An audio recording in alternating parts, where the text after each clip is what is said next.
Okay, let's get this show on the road. We're taking off here. I'll bore you with the whole glove thing again for a quick second.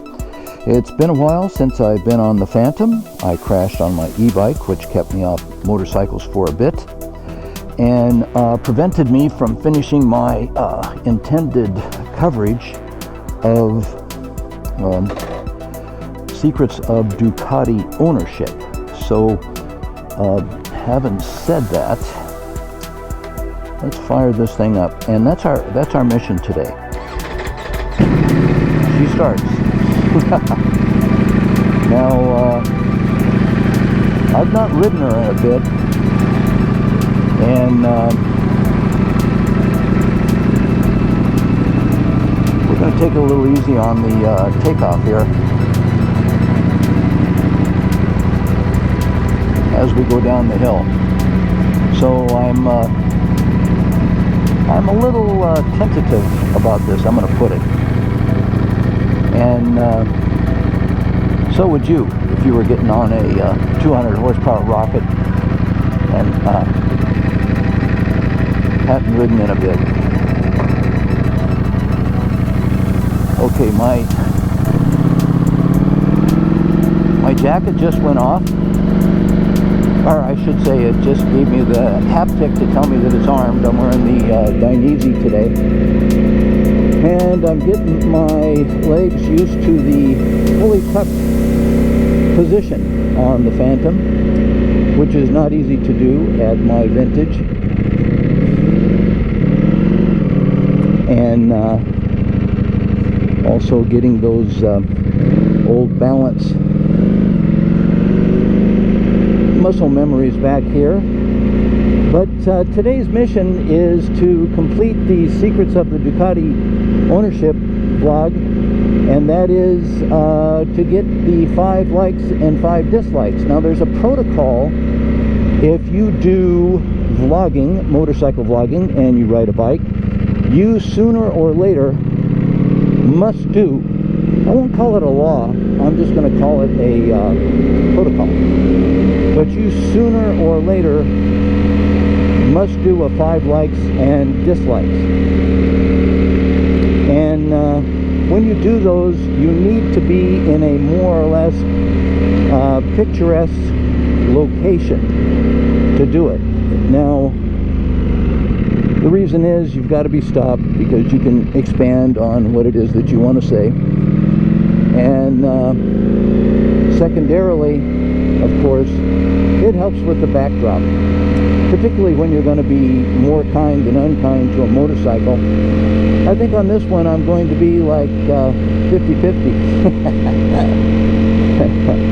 And part of this 5 likes and dislikes, I sure hope this sound comes out alright, but part of this 5 likes and dislikes is going to have a preface, and I'm going to do this preface. Famously, I won this machine, and that's thanks to Jaret Campisi and his really talented mechanic, Dado, Rados.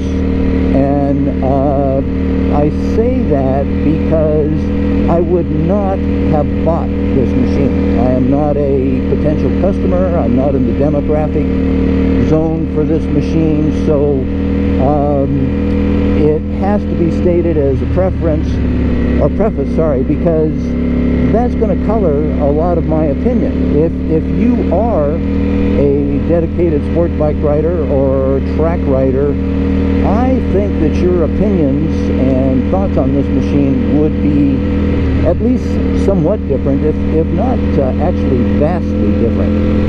So, having said that, I think we need to keep that in mind as I give you my opinions on this machine. And it is just a lovely day out here, ladies and gentlemen. And after I do these 5 likes and dislikes, I'm going to go for a little familiarization, or I should say a re-familiarization run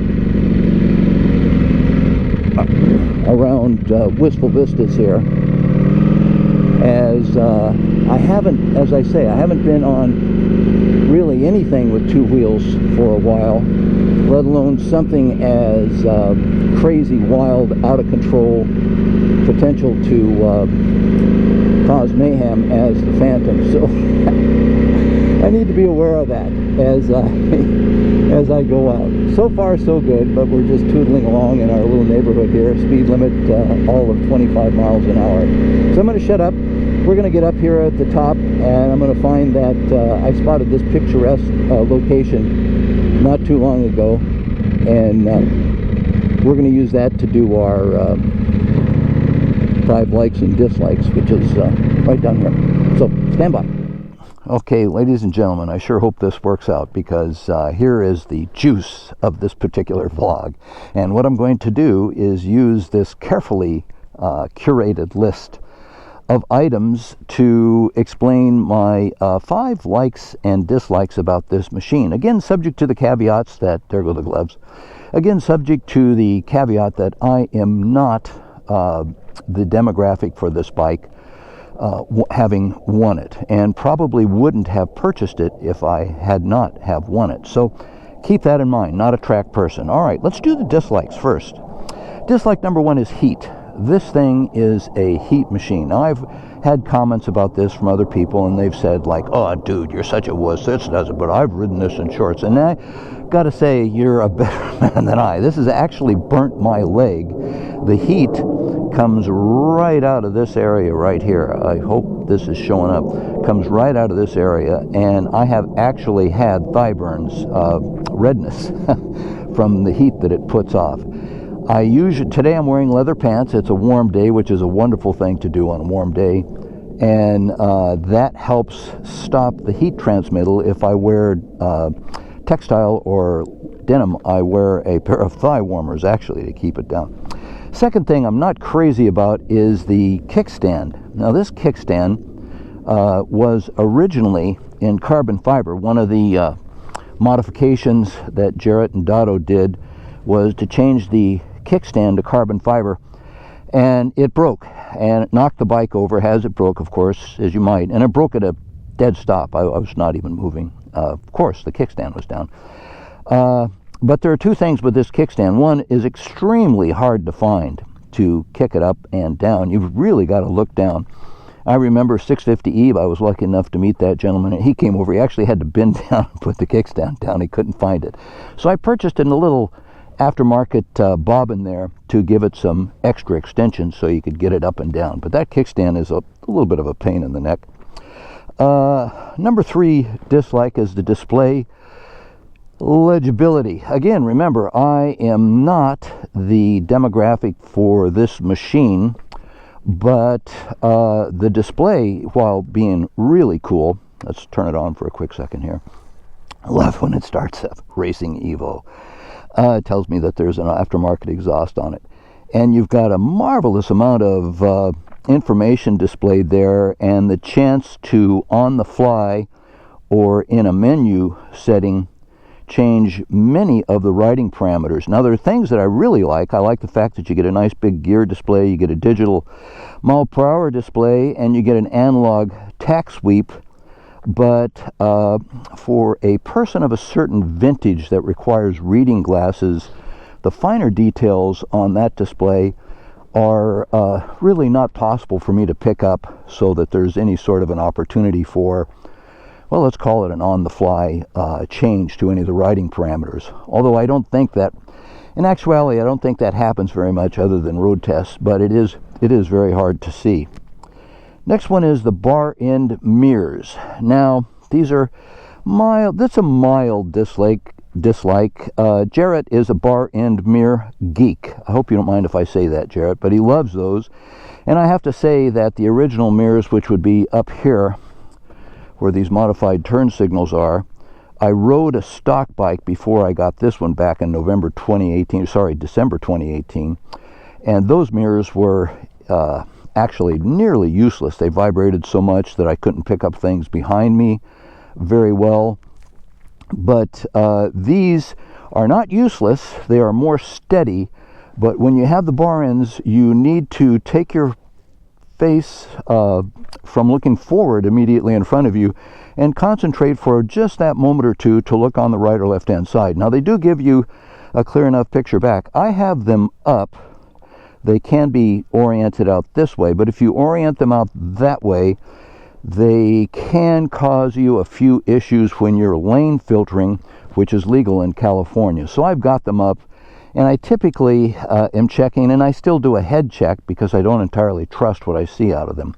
So those bar end mirrors, the mirrors I have on my Tuono, which are big ugly stalks attached to the bars, handlebars themselves, actually I think are better in terms of rear view mirror. They look ugly, there's no way getting around that, but they are better for looking at.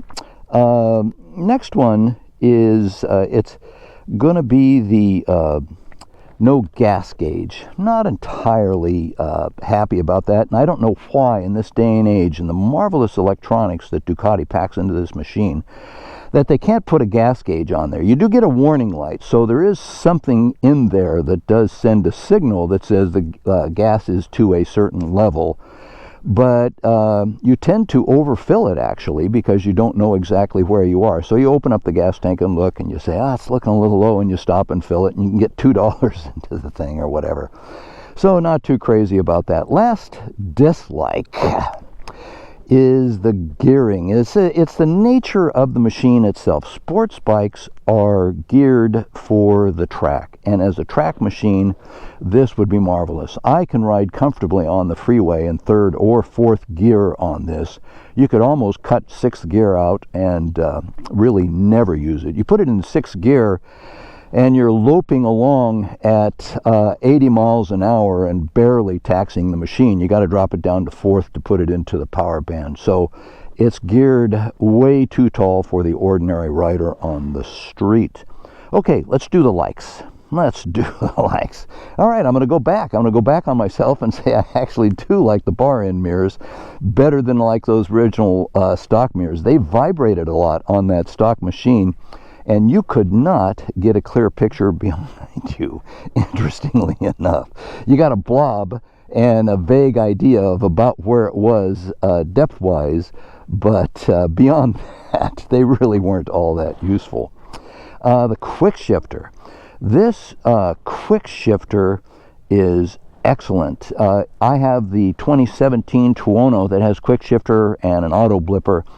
I don't know if you still have to say those as separate entities, or if quick shifter can stand for both up and down. But having said that, the Tuono is notchy. This is cream buttery smooth, especially putting into first. The Tuono you put into first and it gives a little lurch forward. This just drops in. I got to say, the quick shifter, congrats to Ducati. They did an awesome job of engineering that. And I love the downshift when it does the rev matching downshift. Okay, I'm going to go back again for the next dislike. This is the like that to counterbalance the dislike, and say that TFT display. So you got to balance the good with the bad. That TFT display is actually pretty cool. That thing gives you lots of information, and I do like the fact that you get that very large gear indicator. Here comes a gentleman that's working here. That gives that very large gear indicator. I like that analog tack sweep, which I almost never put into the upper limit of the rev range. And the digital speedometer. So that's all you need. You don't really need an analog speedometer, just a number to tell you where you are relative to speed laws, which are almost always going to be breaking anyway. Next huge like, is the handling. This thing is uber light, and it just leans and points wherever you want it to go. It's really just a handling machine. And that's the price you pay for the ergonomics and the sporting design and all of the other stuff. But let's just say that there is no way I'm taking this machine out to its ultimate capabilities. You could tell by my chicken strips on the tires, but it's marvelous handling. It's the best handling machine I've ever owned, and that includes quite a wide number of sports cars, including some Porsches. The next huge like are these 90-degree valve stems, along with these carbon fiber wheels. Jaret got custom carbon fiber wheels made. Sorry that they're a little dusty right now, but they've got just pops of red in them, and they are just gorgeous. But these 90-degree valve stems, gotta say, if you're filling tires, you just can't imagine how handy those are. In fact, I would recommend anybody that buys a motorcycle, if it just has the inline valve stems, I would tell them to swap them out for the 90 degrees before you even drive it out the door. Those are just such a boon.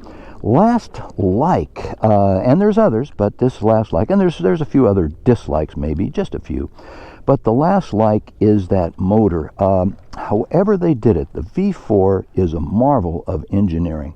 That V4 gives you, so this machine will rev to some 20 million RPM. That's an exaggeration, so don't write me and tell me that I overstated that. But this machine will rev to very, very stratospheric amounts, but it has the torque to pull you along when you're just riding along in your neighborhood in first gear at 25 miles an hour.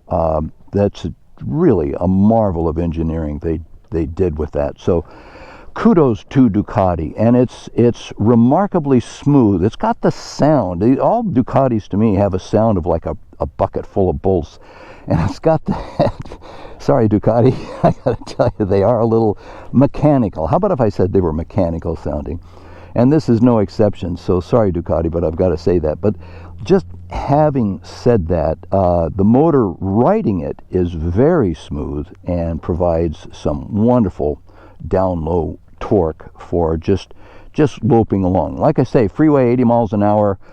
I can't remember exactly where you are in the rev range, but at that speed, even if you crank the throttle, you can drop down to fourth gear and disappear like a rocket, or you can just grab the throttle forward and it will haul you out very smartly, even in sixth gear. So worries, and this is a bonus, by the way. You're only supposed to do likes and dislikes, but you know me, I'm going to add a little bit to this. This is worries. My worries about this machine are, number one, it is not street friendly. I don't think I would recommend this as a primary motorcycle to anybody, no matter what their riding level. It's just too much, I think. The ideal person that owns this motorcycle, in my mind, is a person middle-aged or younger who has at least one other motorcycle for the street and uses this for canyon carving, the famous canyon carving, or actual track days. So if you're thinking about this, and who wouldn't, because it is such a cool looking machine. Remember, I love the looks on this thing. It is not and shouldn't be, I don't think, a street machine. The other worry that I have is the cost to repair this thing. All these parts are custom. Jaret Campisi spent more than $3,000 on this full carbon gas tank. More, I think, than $3,000 for a full carbon rear subframe. Any of that stuff breaks, Ducati's not going to warranty you on that, although I may be out of the warranty anyway in my second year of ownership, but you ain't going to get no stinking warranty. You're going to have to pay for that out of pocket, and you may end up, it may be so expensive that you may end up trying to fit a stock piece back on to destroy the whole balance of look. So cost to repair is a real issue. When that kickstand broke, I took it to Moto Forza, great people, Ducati dealership here in Escondido, California. Love that city name, Escondido. And I spent about $300 just repairing the damage that it had sustained just falling over.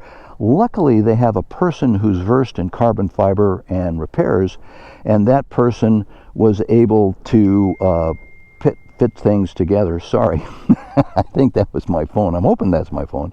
Gee whiz, I hope this is recording. We're going to find out. And the last thing that I'm going to mention as far as concerns are, am I really capable of riding this machine? And the answer to that is patently no. No. I can't take this thing out to its full limits, and I suspect probably 10% or less of the motorcycle riding population would actually be able to do so. So those are my concerns. But it is a joy to ride. It is a joy to ride, and that's why I've had it 2 years. I do not put many miles on this. I only ride it around the neighborhood and enjoy it that way. But no, I'm never going to be able to put this out where it ought to be into that performance envelope. Having said that, how much longer will I own it? Well, I'm not entirely sure about that. I do not need two motorcycles. I have another fine one back in the garage, the Aprilia Tuono factory 2017 model.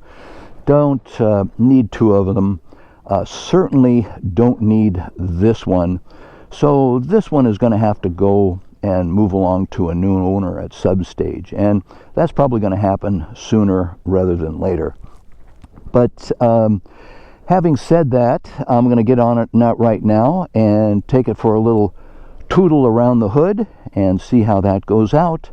And hope you like this likes and dislikes. I may add a couple of other on the bike clips in a moment or two, but there'll be sans narration. So thanks for watching, and that's my likes and dislikes. And by the way, comment, ask me questions. I love asking the questions. One of my greatest joys of the YouTube community is the ability to interact with people around the world when they ask questions, silly or non-silly, about things that I've just posted. So ask me some questions, leave a comment, and if you like this, if this is useful to you, give me that thumbs up. So for right now, this is the Phantom, and yours truly, the people's friend, Gary L. Cooper, healing up from his bike accident in beautiful Santa Luz, California, here by the vineyards, looking out on a November California day. Peace and blessings to all.